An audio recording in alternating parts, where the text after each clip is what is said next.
আসসালামাইকুম বন্ধুরা, Afsana kitchen with blog আবারও আজকে দুটো রেসিপি নিয়ে চলে এসেছি। যারা নিরামিষ পছন্দ করেন তারা এই রান্নাগুলো করে খাবেন। দেখাচ্ছি কি কি রান্না করব। এই যে ঢ্যাঁড়স নিয়ে এসছে, ঢ্যাঁড়সটাকে কুচো কুচো করে আলু দিয়ে পেঁয়াজ দিয়ে কাঁচা লঙ্কা দিয়ে, এই যে ডাল নিয়ে নিয়েছি, মসুরের ডাল, টমেটো দিয়ে ডালটা রান্না করব। প্রথমে আমি ডালের মধ্যে পানি দিয়ে দিয়েছি, দিয়ে ভালো করে পরিষ্কার করে ধুয়ে নিচ্ছি। ডালটা পরিষ্কার করে ধুয়ে নিয়েছি। এবার টমেটো, কাঁচা লঙ্কা, পেঁয়াজটা কেটে নেবো। টমেটো, পেঁয়াজ, কাঁচা লঙ্কা সব একসঙ্গে আমি ধুয়ে নিয়েছি। ধুয়ে এবার কেটে নেবো। প্রথমে পেঁয়াজটা কেটে নেবো।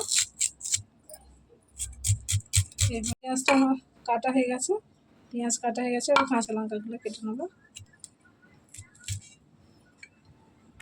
টমেটোটা কেটে নেবো। সব কাটা রেডি। আমি চুলোটা জ্বালিয়ে ডালটা বসিয়ে দেবো। চুলোটা জ্বালিয়ে নিচ্ছি, চুলের মধ্যে কড়াই বসিয়ে দিচ্ছি, ডালটা বসিয়ে। কড়াই আমার গরম হয়ে গেছে, ডালের জন্য সরিষার তেল দিয়ে দিচ্ছি কড়াইয়ের মধ্যে। পেঁয়াজ আর কাঁচা লঙ্কা কুচানোটা দিয়ে দেবো। ওটাকে ভালো করে ভেজে নেবো একটু লাল লাল করে। তারপরে ডালটার উপরে দেবো। আমার লাল লাল হয়ে গেছে, দিয়ে রাখা ডালটা দিয়ে দেবো ওর মধ্যে। ডালটাকে তেলের মধ্যে ভালো করে নেড়ে চেড়ে ভেজে নেবো। ওতে তারপর ডালের মধ্যে হলুদ দেবো। হলুদ দেবো ভালো করে তেলের মধ্যে একটু নেড়ে চেড়ে ডালটাকে ফের ভেজে নেবো। ভাজা হয়ে গেলে অল্প অল্প পানি দিয়ে একটু কষিয়ে নেবো। অল্প করে একটু পানি দিয়ে দেবো, দিয়ে এটাকে কষিয়ে নেবো। এই তো হলুদ দিয়ে ডাল ভাজার পর অল্প করে পানি দিয়ে ডালটাকে কষিয়ে নিচ্ছি। এই পানিটা মরে গেলে ডালে পানি দেবো, আর ডালটা সিদ্ধ হয়ে আসলে টমেটো দেবো। আমার কষানো হয়ে গেছে, এই পানিটা দিয়ে নাড়ছিলাম, সব পানি শুকিয়ে গেছে। এই যে শুকনো হয়ে গেছে, এই যে ডালটা শুকনো হয়ে গেছে আমার। এর মধ্যে পানি ঢেলে দেবো সিদ্ধ করার জন্য। পানি ঢেলে দিয়ে ভালো করে নেড়ে ছেড়ে ঢাকনা ঢেকে দেবো। এই যে ডালটা হালকা সিদ্ধ হয়ে গেলে টমেটোটা দেবো। এখন ঢাকনা দিয়ে ঢেকে দেবো। এই যে ঢাকনা দিয়ে ঢেকে দিচ্ছি। ঢ্যাঁড়সগুলো ভালো করে পানি দিয়ে ধুয়ে নেবো। ঢ্যাঁড়স সবসময় কাটা লাগে, এগুলো আমি পরিষ্কার করে ধুয়ে নিয়েছি। এবার কেটে মুখটা আর পেছনটা কেটে দেবো। কেটে এভাবে এইভাবে পাতলা পাতলা করে কেটে নেবো। ঢ্যাঁড়সটা যেহেতু ভাজা করবো আমি, এই যে এইভাবে পাতলা পাতলা করে কেটে নিয়ে রেখে দেবো। এইভাবে সবগুলো কেটে নেবো। ঢ্যাঁড়সগুলো আমার সব কেটে নেওয়া হয়ে গেছে। এবার আলু ছিলে কেটে নেবো। আলু নিয়ে নিয়েছি, আলুগুলো সব ছিলে নেবো। ছেলা হয়ে গেছে, পানির মধ্যে ফেলে দেবো। এই যে একটু পানি নিয়ে নিয়েছি, নিয়ে ফেলে দিচ্ছি। আলু আর পেঁয়াজ আমি সব ছিলে নিয়েছি, ছিলে ধুয়ে নিচ্ছি। এবার যে আলু নিয়ে নিয়েছি, আলু পাতলা পাতলা করে আগে কেটে নেবো এইভাবে। তারপরে সরু সরু করে সেপ দেবো।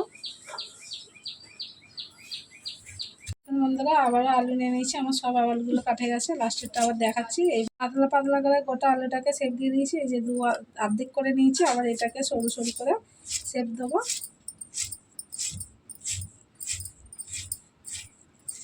এই যে এত সব, এই যে সব আলুগুলো কেটে আমি নিয়ে নিয়েছি। এই যে পানির মধ্যে আবারও রেখে দিয়েছি। এই যে কাঁচা লঙ্কাগুলো নিয়ে নিয়েছি, এগুলো ধুয়ে নেবো। ধুয়ে আর কেটে নেবো। প্রথমে পেঁয়াজটাকে কেটে নেবো। পেঁয়াজ দিয়ে নিয়েছি ছিলে। ভাজির মধ্যে সবসময় একটু বেশি পেঁয়াজ দিলে তবে ভাজিটা মিষ্টি মিষ্টি লাগবে। আমার সব কাটা হয়ে গেছে, এই যে বাটির মধ্যে নিয়ে নিয়েছি। এবার লঙ্কাগুলো কেটে নেবো, চিড়ে নেবো। মধ্যখান থেকে দরখানা খুলে কেটে নেবো। ডালটা আমার সিদ্ধ হয়ে গেছে। এই যে ডাল সিদ্ধ হয়ে গেছে, ওর মধ্যে টমেটোটা দিয়ে দেবো, নুন দিয়ে দেবো। এই যে কেটে রাখা টমেটোগুলো ডালের মধ্যে দিয়ে দেবো। পরিমাণ মতো নুন দিয়ে দেবো। টমেটোটা সিদ্ধ হয়ে গেলে ডালটা ঘেঁটে পানি দিয়ে ফুটিয়ে নামিয়ে নেবো। আবারও ঢাকনা দিয়ে ঢেকে দেবো, টমেটোটা সিদ্ধ হয়ে যাক। আবার আমি ঢাকনাটা খুলে দেখে নেবো।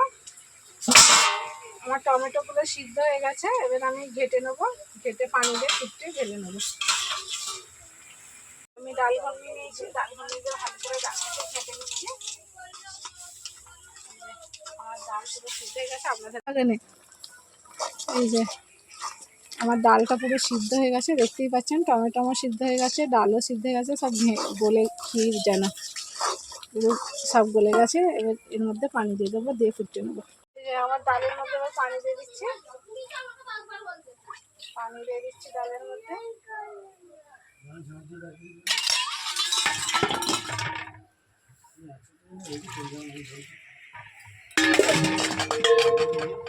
ভালো করে নেড়ে চেড়ে দেবো, দিয়ে ঢাকনা দিয়ে ঢেকে দেবো। ফুটে গেলে আমি ডালটা নামিয়ে নেবো, আমার ডাল রান্না হয়ে যাবে। ঢাকনা দিয়ে ঢেকে দিবি। আবার আমি ঢাকনাটা খুলে দেখে নেবো আমার ডাল পুরো ফুটে গেছে, ডাল রেডি। ডালটা এবার আমি কড়াই থেকে ঢেলে নেবো। ডালটা আমার পুরো রেডি, আমি ঢেলে নিয়েছি। কড়াইটা ধুয়ে নিয়েছি, চুলে বসে দিয়েছি, ঢেঁড়সটা ভাজি করাবো। তেল হয়ে গেছে, কড়াইয়ের মধ্যে আমি সাদা তেল দিয়ে দিচ্ছি ঢেঁড়সটা ভাজার জন্য। কড়াইয়ের মধ্যে তেল দিয়ে দিয়েছি, ভাজি করার জন্য সবসময় একটু বেশি তেলই লাগে। আমি শুধু কাঁচা লঙ্কাগুলো এখন দেবো।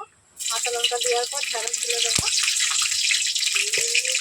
ঢেঁড়সটা দিয়ে দেবো তেলের মধ্যে, লঙ্কার মধ্যে দিয়ে ভালো করে একটু নাড়বো। ঢেঁড়সের মধ্যে নুন দিয়ে দিচ্ছি, নুন দিয়ে নেড়ে চেড়ে নেবো। হলুদও দিয়ে দিচ্ছি এর মধ্যে। ঢেঁড়সটাকে আগে একটু ভালো করে ভেজে নেবো, তারপরে ওর মধ্যে আলু দেবো। এই যে ঢেঁড়স, লঙ্কা আর তেলের মধ্যে এটাকে একটু নাড়াচাড়া করবো। একটা হলুদ আর নুন দিয়েছি। ঢেঁড়সের লাল লালে ভাতটা কেটে গেলে, ঢেঁড়সটা হালকা ঝরঝরে হয়ে গেলে আলুটা দেবো। আলু, এই যে ঢেঁড়সটার লাল লালে ভাত কেটে গেছে, দেখতে পাচ্ছেন কেমন ঝরঝরের মতো হয়ে গেছে। এবার এর মধ্যে আলু দেবো, কোঁচানো আলুটা ঢেঁড়সের মধ্যে তুলে দেবো। আলুগুলো আমার দেওয়া হয়ে গেছে, দেওয়ার পরে আমি ভালো করে একটু নেড়ে ছেড়ে দেবো।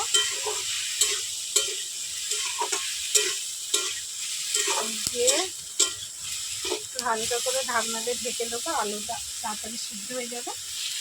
ঢাকনাটা দিয়ে নেড়ে চেড়ে দেবো। ঢেঁড়সটা যখন ভাজা করেছিলাম, ঢেঁড়সে ঢাকা দিইনি বন্ধুরা, কিন্তু আমি আলুটা, ঢেঁড়স যেহেতু আমার সিদ্ধ হয়ে আছে, আলুটা তাড়াতাড়ি আছে সিদ্ধ হয়ে যায়, ওই জন্য একটু ঢাকা দিয়েছিলাম। আমার হালকা সিদ্ধ হয়ে গেছে, তার মধ্যে পেঁয়াজটা দিয়ে দেবো।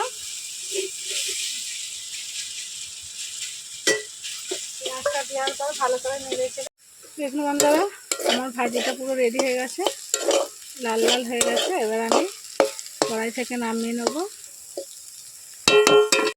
পুরো ভাজিটা রেডি হয়ে গেছে, এবার খেয়ে আপনাদেরকে দেখাবো। বেড়ে নিয়েছি এখন বন্ধুরা ভাত খাওয়ার জন্য। এই যে ডাল রান্নাটা, এই যে ঢেঁড়স আলু ভাজিটা রেডি। প্রথমে আমি ভাতের এক ধারে ভাজিটা বেড়ে নেবো, তারপরে ভাতের মধ্যে ডালটাও বেড়ে নেবো। নেড়ে ভালো করে নেড়ে নেবো, নেড়ে নিয়ে ডালটাকেও বেড়ে নেবো। এখন বন্ধুরা ডাল মাখিয়ে নিয়েছি ভাতের সঙ্গে, ঢেঁড়স আর আলুর ভাজিটা নিয়ে নিয়েছি।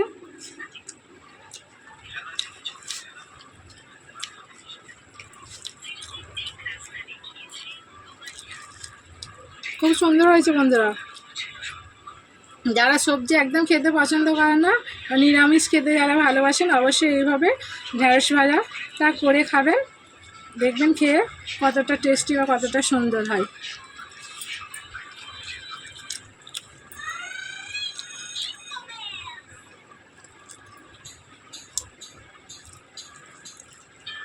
আমার পুরো ভিডিওটা শেষ পর্যন্ত দেখবেন, স্কিপ করবেন না। অবশ্যই একটা লাইক আর নোটিফিকেশন বেলটি বাজিয়ে দেবেন। আর আমি কিভাবে কি করলাম প্রথম থেকে শেষ পর্যন্ত দেখবেন। আজকের ভিডিও এখানকার মতোই শেষ হলো, আবার নতুন ভিডিও নিয়ে হাজির হবো।